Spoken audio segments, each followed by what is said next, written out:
T20 world cup का semifinal और सामने है इंग्लैंड। सच कहूं तो इससे बड़ा और रोमांचक मुकाबला हो ही नहीं सकता। भारतीय टीम फाइनल से बस एक कदम दूर है, लेकिन लगता है कि ये आखिरी कदम ही सबसे मुश्किल होने वाला है। हाँ, सवाल तो यही है कि टीम सेमीफाइनल में है, फिर भी जश्न से ज्यादा एक चिंता का माहौल क्यों बना हुआ है? आखिर ऐसी क्या बात है जो टीम के इस शानदार सफर पर एक सवालिया निशान लगा रही है? तो देखिए, इसका जवाब एक ऐसी कमजोरी में छिपा है जो बार बार सामने आई है।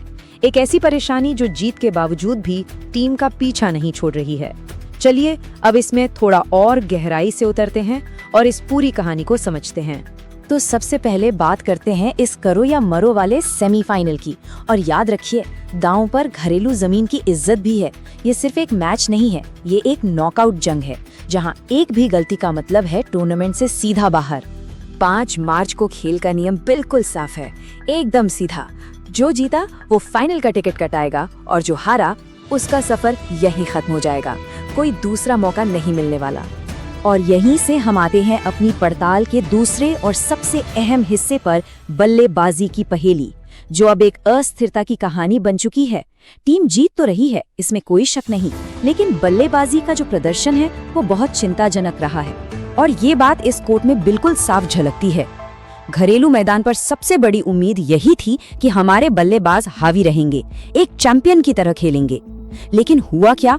हकीकत उम्मीदों से कोसों दूर रही है और प्रदर्शन में निरंतरता की भारी कमी दिखी है। चलिए अब तीसरे सेक्शन में देखते हैं कि ये सिर्फ एक एहसास नहीं बल्कि हकीकत है। अब जरा सबूतों की पड़ताल करते हैं और देखते हैं कि पूरे टूर्नामेंट में हमारी बल्लेबाजी ने कब कब और कैसे कैसे निराश किया है। अब जरा इस पर नजर डालिए, एक पैटर्न दिखेगा। अमेरिका के खिलाफ क्या हुआ? टॉप ऑर्डर पूरी तरह बिखर गया। पाकिस्तान के सामने ईशान किशन अकेले लड़ते रहे, कोई साथ देने वाला नहीं था। दक्षिण अफ्रीका के खिलाफ तो पूरी टीम ही 111 पर सिमट गई, जो कि एक बहुत बड़ा वेकअप कॉल था। और वेस्ट इंडीज के खिलाफ भी जीत तो मिली, लेकिन संजू सैमसन की एक असाधारण पारी की बदौलत। तो यहाँ सबसे जरूरी बात यह है कि एक पैटर्न साफ उभर कर सामने आया है। टीम किसी एक खिलाड़ी के हीरो बनने पर निर्भर हो गई है। ये व्यक्तिगत प्रतिभा है जो टीम की सामूहिक विफलता पर पर्दा डाल रही है। लेकिन ये रणनीति खासकर बड़े मैचों में हमेशा काम नहीं करती।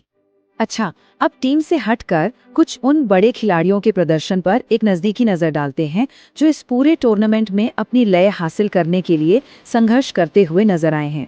इस टेबल को देखिए। अभिषेक शर्मा, जिनसे बहुत बड़ी उम्मीदें थीं, 6 मैचों में सिर्फ 80 रन बना पाए हैं। कप्तान सूर्य कुमार यादव का स्ट्राइक रेट भी उनके अपने आक्रामक अंदाज से काफी नीचे रहा है। और हार्दिक पांड्या, जिनका काम है मुश्किल पलों में टीम को संभालना, उनका बल्ला बड़े मौकों पर खामोशी रहा है। इस पूरे लाइनअप में अगर कोई एक है जो लगातार रन बना रहा है तो वो है ईशान किशन। और ये स्लाइड उसी बात पर जोर देती है। जब आपकी मुख्य बल्लेबाज ईशान किशन को छोड़ दें तो लगातार रन नहीं बना पाते, तो इसका दबाव पूरी टीम पर आ जाता है। और सेमीफाइनल जैसे बड़े मैच में ये दबाव बहुत बहुत भारी पड़ सकता है। तो अब हम पहुंच गए हैं अपनी चर्चा के अंतिम चरण पर, अंतिम अग्नि परीक्षा।